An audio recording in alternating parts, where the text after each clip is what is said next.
I'm Conrad Barcera, and it's time for our first Pigskin Preview. Today we'll be looking at the 2024 football season for the Canton Eagles. We'll get right into the preview after this word from Huddle Steel Building. Huddle Steel Buildings in Canton is a full-service building company that specializes in steel buildings. Owned and operated by Scott and Tara Huddle, they do commercial and residential and everything in between. They do site preparations, foundations, concrete work, building designs, add-on and repairs, and structure troubleshooting. Also, they have experience with churches, retail establishments, and farm and ranch. They're your top choice for steel buildings. Visit HuddleSteelBuildings.com. Located at 29866 Highway 64, call them at 903-865-6200. Huddle Steel Buildings is your specialist in steel buildings.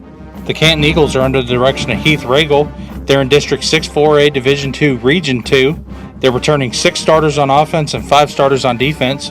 Last year they went 3-7 overall, 1-5 in district. And I had the chance to sit down with head coach Heath Regal. Here's my interview with the coach. All right, we got head football coach and athletic director Heath Regal here with Canton High School. Coach, thank you so much for taking time out of your busy summer schedule, meeting with KMU for this upcoming football season and your Pigskin Preview this year. So before we get started, obviously I know you're a Canton alumni and you've been here for a few years.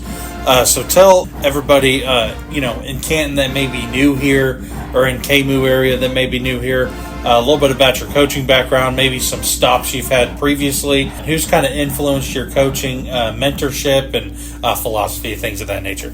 Well, I'd say I've been very blessed to hang around East Texas. I guess this will be my 19th year, I believe, starting here. And I spent my career at Mineola.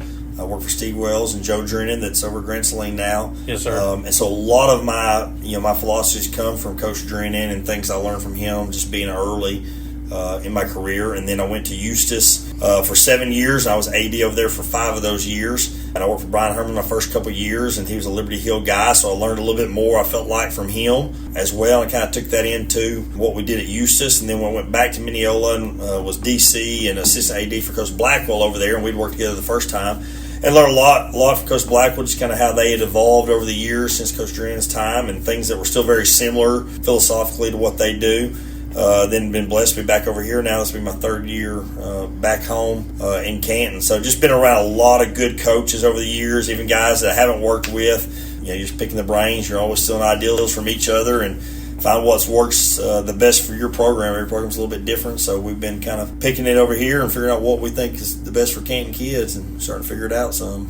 Yes, sir. All right, Coach, I know this is year 3 for you, but tell us how off-season workouts have gone this past spring, and what did you and your staff hope to get accomplished, maybe building a little bit off last season, or I know you said you've been coaching for 19 years, maybe something a little bit different that you've done, maybe that you've done in maybe a few years ago that you haven't, that you brought back, or something new, things of that nature. I think in general, we've really put a hard emphasis here, I say after our first year especially, is getting our kids a little bit tougher into aspects of the game of football, how we're going to run the football, how we're going to play defense. So with that means, we're running on the track. We're doing track workouts that are tough and hard. You have to do tough things. We're wrestling on the mat during the off season. Our linemen, we do a lot of wrestling there. We do a lot of lineman challenges, things that our kids weren't always used to doing previously to this, that I was used to doing in other places.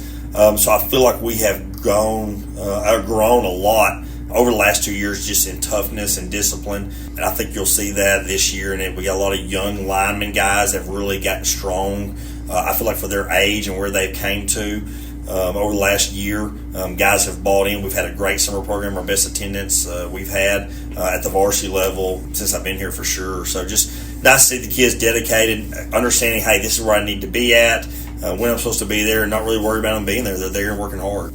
All right, Coach, tell us about last season a little bit. Tell us what you thought about year 2.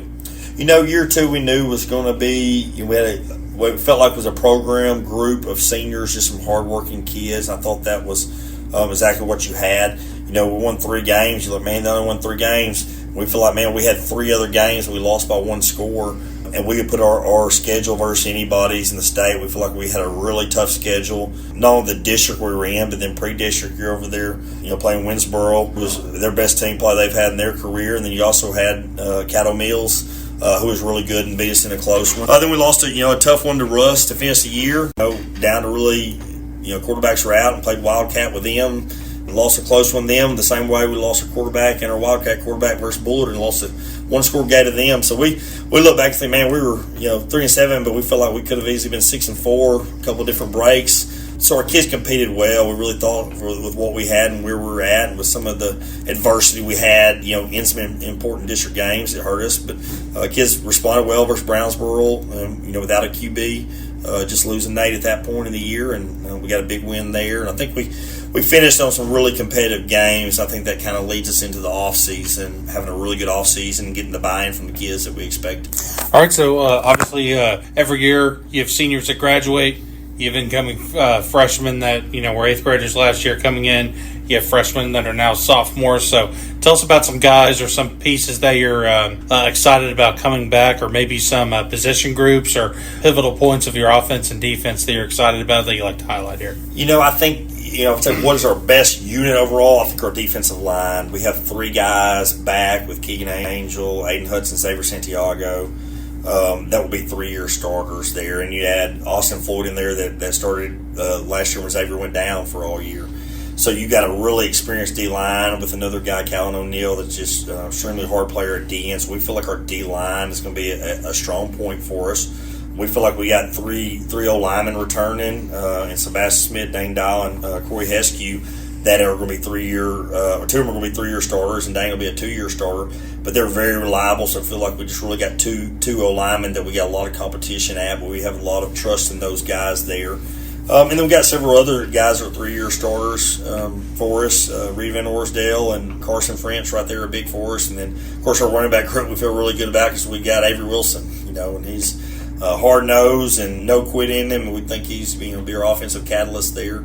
So we feel good about several little position groups, and we got some competition in other spots that we're going to have to see it shake through scrimmages. All right, I know you had 3 wins last year. I know you had 3 or 4 games lost by 1 score. What are you guys doing different? Look at maybe looking at, hey, what are we doing differently to finish these games out, or maybe something different that you've been looking into this offseason? I think year 3 you're able to be a little more versatile offensively and defensively because the kids know. They know your base stuff. They know what to do. The first year, man, we're just trying to teach these kids on the fly. They were learning their 3rd offense in 4 years that they had, and their 3rd defense in 4 years. So that first year, you're just surviving. Last year, I feel like we had a pretty experienced defense from that year, and they were able to handle our base stuff, so we threw a little bit more at them. I think this year we'll be able to do that as well. And the same way offensively, I think we're able to add a little bit more stuff to help them better suited for stuff. And I think overall, I think it's just kids learning how to win. I think winners win, and once you learn how to win, you go into the game expecting to win. That's just kind of the culture we're trying to change in Canton. We've had very successful basketball and baseball programs, and a lot of these kids play those sports, and we're just trying to get those kids to understand, man, you can win football too. It's okay. Like, we can do this. We can win this together. So I think our kids buying into that, knowing every Friday night, man, we got a chance to win the game, and we expect to win the game. And learning that, our kids had to learn that, man, losing hurts. That's no fun. We don't want to do that. You don't want to lose a close game. We want to win the close games.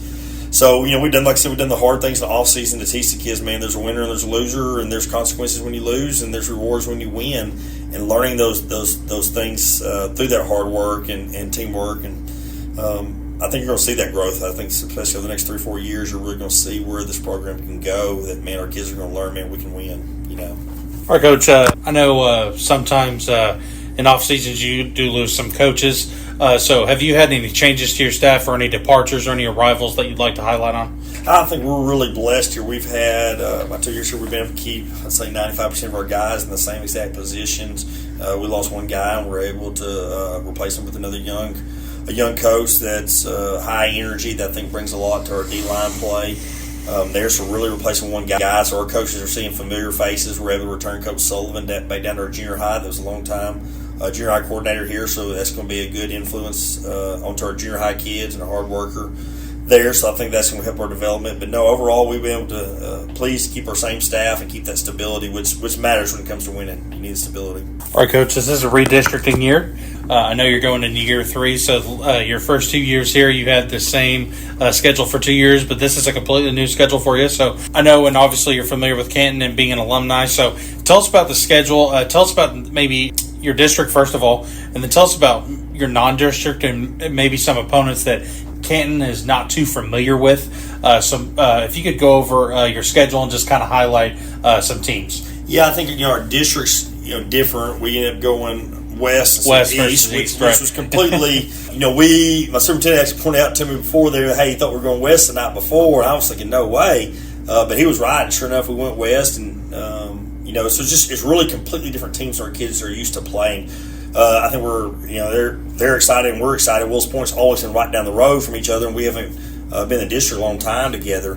So that'll bring back a good district rivalry game. Since we lost the Canton Van game, there'll be Canton Wills Point. So at least you got a local rivalry game, which I think makes it fun for Van Zandt County area. Sure. To have that. Other teams our kids are not familiar with. They're not really. I'm familiar with some of these guys, Sunnyvale and Quinlan Ford, because I've played them in the past.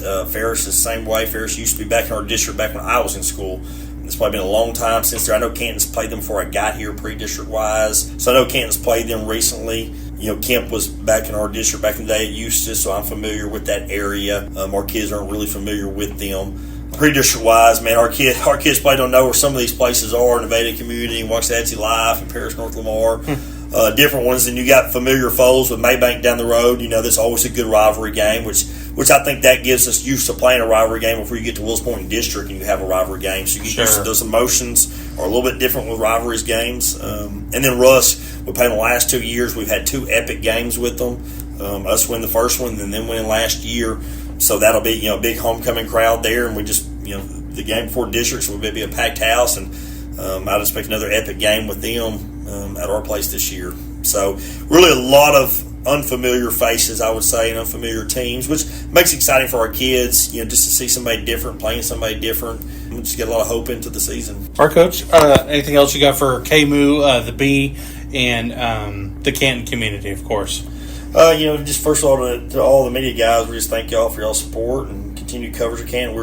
We feel like we're very well covered. All our sports and everything besides just football, everything is covered very well here. And this community, we're very blessed to have y'all guys, and we're thankful for our community here. We had 116 players at 6th through 9th grade football camp today, and we had our earlier one earlier in the year. It doesn't matter what it is, our parents are getting our kids here. They're learning what it takes, in commitment level to win. I tell our kids all the time, it takes what it takes to win, and it does. You have to show up, you have to put in the work, or it just doesn't happen. And our kids are understanding that, our parents are understanding that, and we have a lot of cool things happening in Canton with turf fields coming, new high school, a new multi-purpose.